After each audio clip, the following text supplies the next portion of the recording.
रखता है पाप पुण्य का लेखा जोखा। कौन कहाँ कैसे रखता है पाप पुण्य का लेखा जोखा।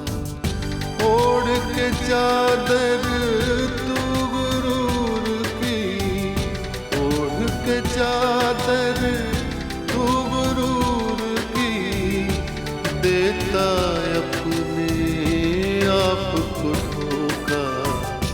कौन कहाँ कौन कहाँ कौन कहाँ कौन कहाँ। अरे गलती इंसान से हो ही जाती है। आरसी से गलती हो गई, इसके लिए क्या हमारी जान लोगे? अरे भाई माफ करो, छोड़ दो, कोई दूसरा दर देखो। आप देख रहे हैं ना चित्रगुप्त जी? हाँ नारद जी, मैं देख भी रहा हूँ और सुन भी रहा हूँ। कभी अगर मेरी संतान आएगी तो क्या तुम उसे अपना नाम दोगे? मैं उस घर में वापस नहीं जा सकती जहां मैंने ही सारी खुशियों का डस लिया है। मेरा आह्वान हुआ है, मुझे जाना होगा, परंतु तुम दोनों दृश्यावलोकन पर अपनी दृष्टि रखिए। चित्रगुप्त, क्या पृथ्वीलोक पर कुछ ऐसा घटित हो रहा है कि ब्रह्मांड की सीमाओं का उल्लंघन हो रहा हो? अंकल, आप पापियों की चिंता बिल्कुल न करें। जब तक मैं ढाल बनकर खड़ा हूं ना, तब तक उर्वशी का कोई बाल भी बाका नहीं कर सकता है।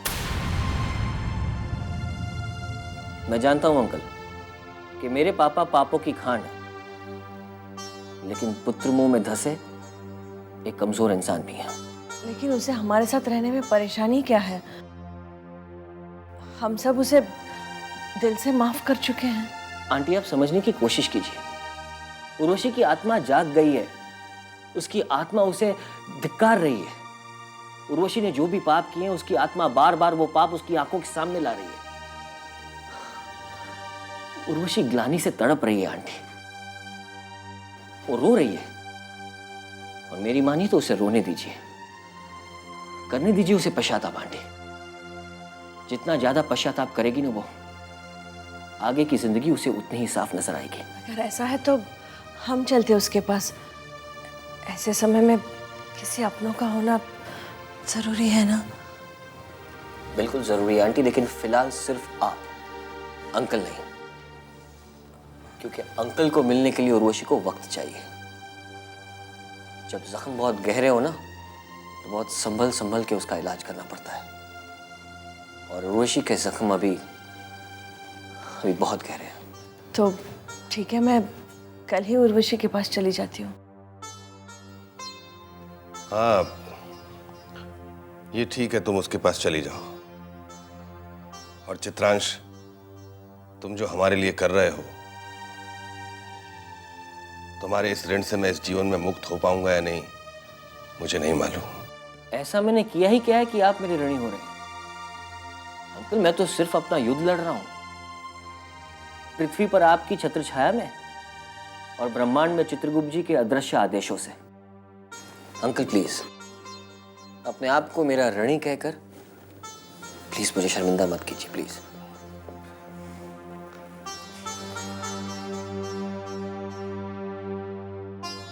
धन्य है चित्रगुप्त जी आप, और धन्य है आपका ये वंशज चित्रांश। जहां पापियों में फूट पड़ रही है, वही पुण्यवानों की शक्ति भी बढ़ रही है। वाह! और ऐसे में मेरा पृथ्वी लोक का भ्रमण ना ना ना ना ना। अरे, मुझे तो अभी पुण्यवान लाभ की भी खोज खबर लेनी है। पाप पुण्य का लेखा जोखा। पाप पुण्य का लेखा जोखा।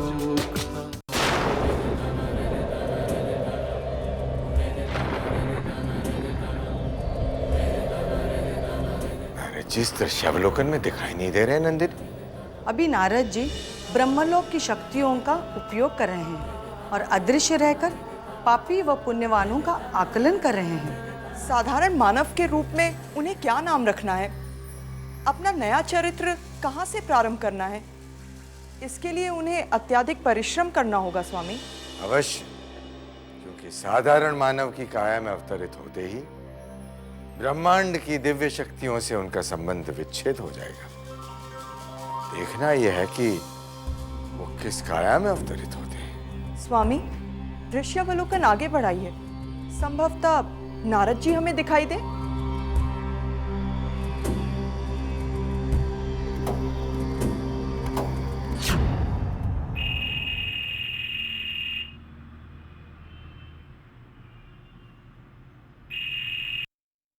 हेलो संध्या जी, कैप्टन राकेश की दिल की बातों पर हमें अब विराम लगाना होगा। लाभ जी, कैप्टन राकेश के दिल की बातों को दुनिया के सामने लाने के लिए मुझे अपनी जान भी देनी पड़े ना, तो मैं तैयार हूँ। फिर क्या मुझे ये कुछ ना समझ लोग रोक पाएंगे? लाभ जी, आपने मुझे अभी नहीं पहचाना। तो आप आ रही हैं ना, या मैं गाड़ी भेज दूँ? लाभ जी, लोग दुनिया में अकेले आते हैं और अकेले जाते हैं, फिर ये सहारों की आदत क्यों? ना जाने कब किस मोड़ पर कौन सा सहारा छिन जाए। हाँ, आपकी बातों में बहुत दम है, पर देखिए ना, जिसने अकेले अकेलों का मेला लगाकर ये दुनिया बसा दी, भावनाएं पैदा कर दी, खूबसूरत चेहरे बना दिए और साथ में धड़कने वाले दिल भी। अब आप ही बताइए कि ऐसे में इंसान अकेले भला कैसे रह सकता है? लाभ जी, ये दुनिया के मेले औरों को रास आते होंगे, मुझे नहीं। कैप्टन राकेश की मौत के साथ मेरे लिए सारे मेले मातम में बदल गए। संध्या जी, भावनाओं को काबू में कैसे किया जाए और भावनाओं को बयां कैसे किया जाए, इन दोनों में आपसे कोई नहीं जीत सकता है। तो आप आ रही हैं ना? मैं आपका इंतजार करता हूँ। जी, मैं आ रही हूँ। Okay, bye.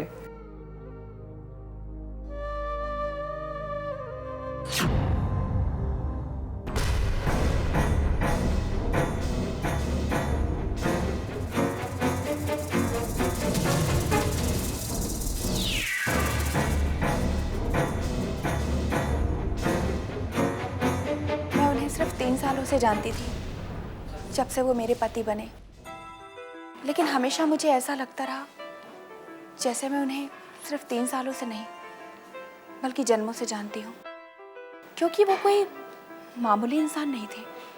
उनकी बातें भी खास बातें हुआ करती। सुनिए, जरा टीवी का वॉल्यूम कम कर दीजिए, मेरे सर में दर्द होता है।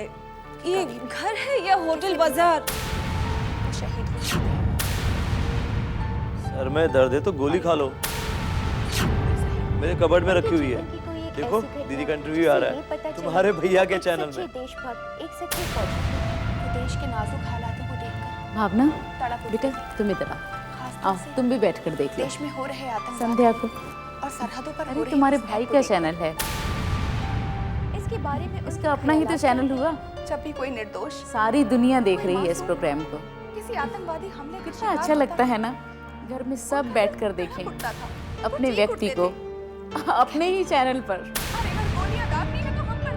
भैया वॉल्यूम कम कीजिए ना, भाभी के सर में दर्द है। सर में नहीं, दिमाग में प्रॉब्लम है। तहजीब नहीं हो से बात करने की। इन मासूमों को छोड़ दो, इनके लहू की होली मत खेलो। अब कहाँ जा रही हैं आप?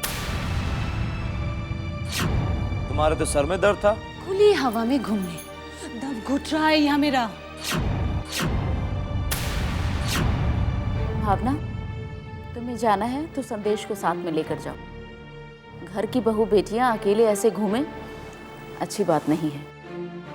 इन्हें अपनी प्यारी दीदी के मातमी प्रोग्राम देखने से, बातें करने से फुर्सत मिले तब ना। मैं तो पागल हो जाऊंगी इस माहौल में, पागल हो जाऊंगी। अरे मेरी बहू, मेरी बेटी, फिर परेशान, फिर दुखी। बेटी, तुम इतनी दुखी क्यों हो, परेशान क्यों हो, जबकि तुम मां बनने वाली हो? ऐसे हालात में ऐसा अच्छा नहीं होता। ऐसा क्यों कर रही हो? अब क्या हुआ? कुछ नहीं पापा, अब बस मुझे अपने घर भिजवा दीजिए।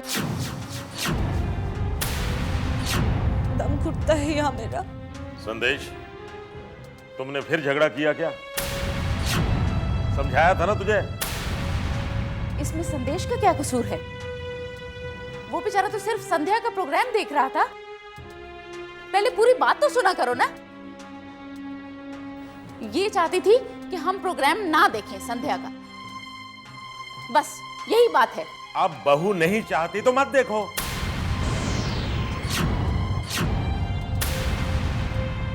पाप पुण्य का लेखा जोखा, पाप पुण्य का लेखा जोखा। आप ये कैसी बातें कर रहे हैं? मेरी दीदी का इंटरव्यू है और मैं नहीं देखूं? क्यों पापा? क्योंकि बेटा भावना नहीं चाहती। घर की बहू को तंग करोगे, परेशान करोगे ना, तो सारी जिंदगी ठूठा लेकर मांगोगे। पापा, आप जानबूझकर भावना को शय दे रहे हैं, इसलिए वो दिन ब दिन बिगड़ती जा रही है।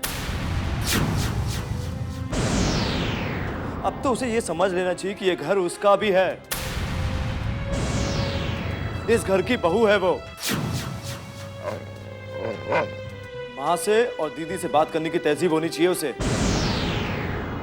और रही बात अमीर बेटी की, तो हम भी कोई भीख मंगे नहीं है। मेरी मां चाहे तो आज भी 20 लोगों को पाल सकती है। इतनी दौलत है उनके पास।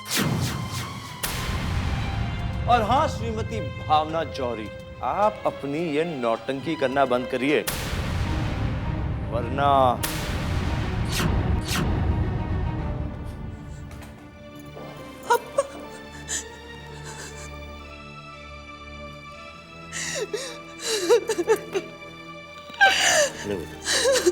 शांत हो, शांत हो, सब ठीक हो जाएगा।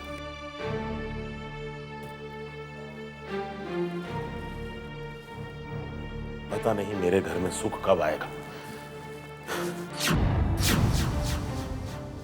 तो मेरा अनुमान सही था। भावना पर मायावी पाप मेहरबान है। अब तो नारद जी को अपना काम शुरू करना ही होगा, क्योंकि चुप रहना मेरा स्वभाव नहीं। तो बोलना शुरू करूं? नारा ना ना ना।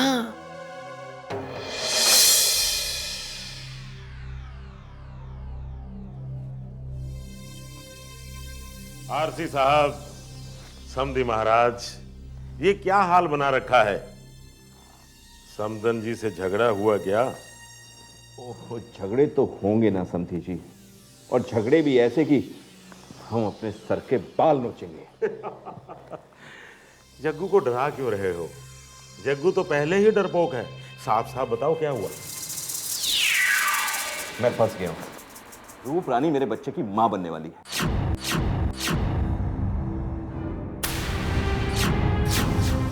मुझे किसने बताया? क्या? कौन बताएगा? अरे खुद रूप रानी ने मुझे बताया। मारे गए, बुरी तरह मारे गए।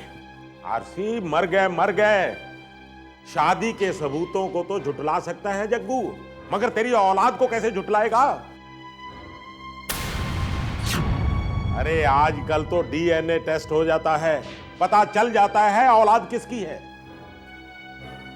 जग्गू, ये बच्चा इस दुनिया में नहीं आना चाहिए।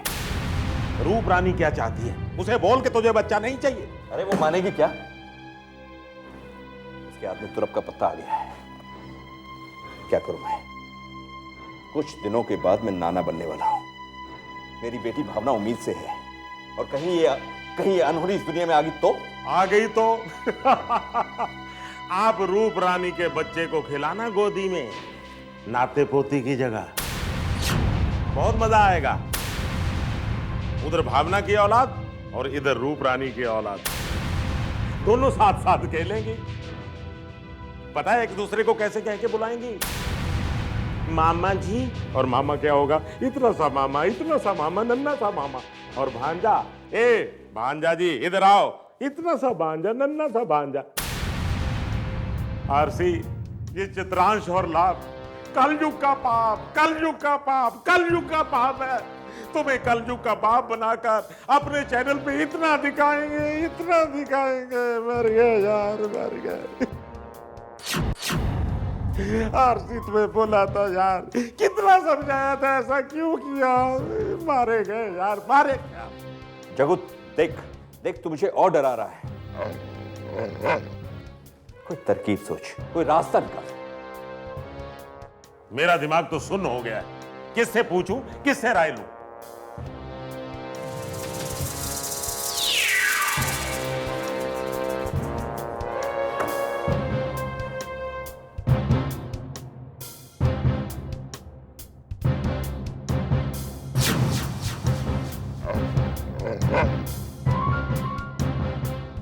पाप पुण्य का लेखा जोखा,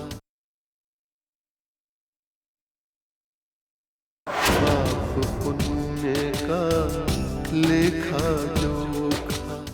वेलकम भाई साहब। नमस्कार शकुंतला देवी। नमस्ते भाई साहब, आपने तो अज्ञातवास में बहुत समय लगा दिया। आपकी कमी हमें बहुत महसूस होती थी। क्या बताऊं शकुंतला जी, बैठिए। वो जो कहते हैं ना कि जो हुआ अच्छा हुआ और जो नहीं हुआ वो और भी अच्छा हुआ। क्या मतलब भाई साहब? मैं आपसे कहता था ना भाभी जी कि सब कुछ ऊपर वाले पर छोड़ दीजिए, क्योंकि आप कृष्णा और मीरा को लेकर बहुत गिल्टी थी। अब देखिए ऊपर वाले का इंसाफ, जिसने हमें एक नया पाठ पढ़ा दिया। ये आप क्या कह रहे हैं?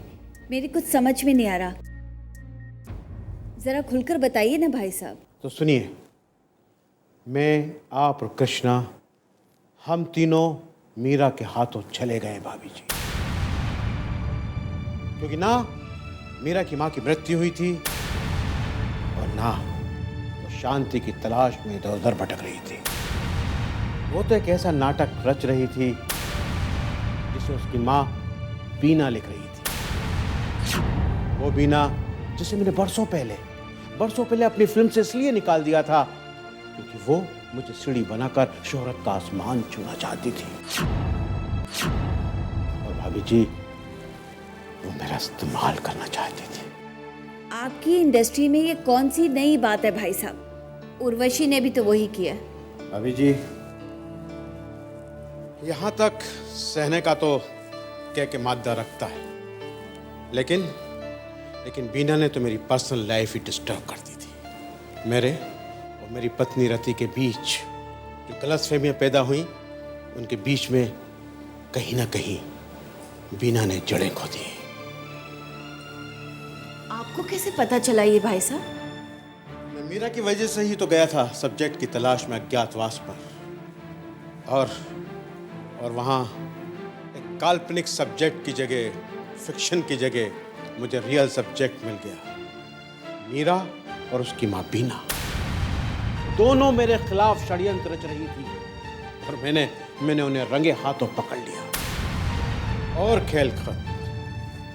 कितनी मासूम, कितनी देवी जैसे दिखने वाली मीरा, इतना बड़ा झूठ, इतना बड़ा षड्यंत्र। यही सबक लेकर लौटा है के भाभी जी कि अब जज्बातों की, भावनाओं की उठती हुई आंधियों पर लगाम लगानी होगी, क्योंकि कई बार ये ऐसे लोगों पर लुटा दी जाती हैं जो इनके काबिल ही नहीं होते, तो दिल को और भी तकलीफ होती है। कृष्णा कहाँ है भाभी जी? वो आज दुनिया घूमने निकला है ताकि अपने बिजनेस को दुनिया में फैला सके, पर कहीं ना कहीं उसके दिल में आज भी मीरा बसी। उसे इंडिया आने दीजिए। जिंदगी में आज तक मैंने किसी को नसीहत नहीं दी, लेकिन हाँ, मैं कृष्णा को जरूर नसीहत दूंगा।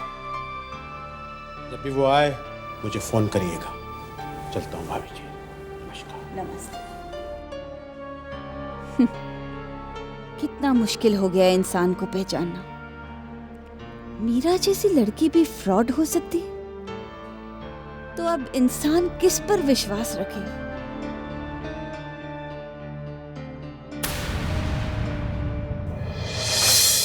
हर इंसान का अक्स वहाँ पर, हर इंसान का कच्चा चिट्ठा, हर इंसान का कच्चा चिट्ठा। हाज़िरी सबकी लगती एक दिन, एक पल में ही फैसला होता। कौन कहाँ, कौन कहाँ, कौन